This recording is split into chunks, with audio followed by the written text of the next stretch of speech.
con.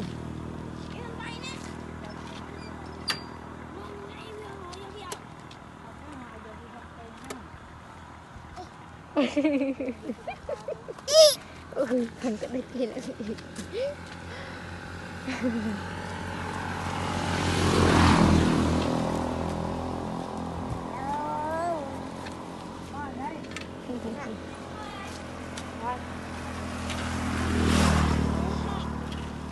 nhan te, bò nhan mày.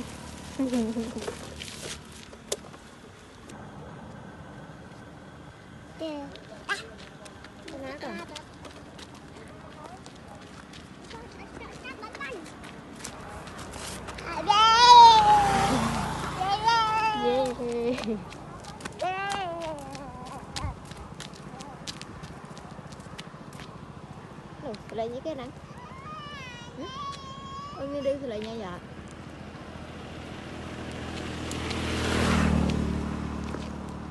nắp cá nó có nổ bé cá nữa có bó nữa bé cá nó có nữa khiếp đài rồi phải một chồng ai giấy còn ai giấy cả giấy dây vô đó đục dùng chọc chắc này giấy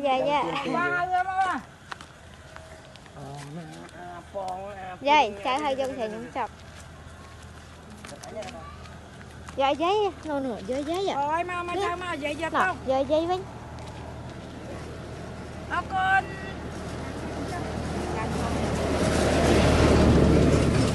ui ở đây xa kìa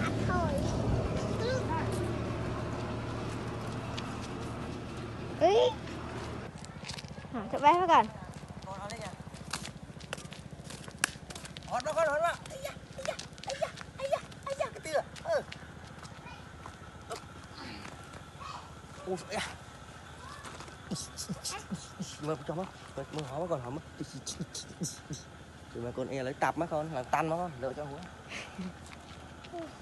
thạc gì đâu mà hót nó còn hót nữa ba mà hót đuôi này mà này hót nó con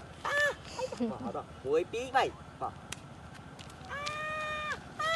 đứa đừng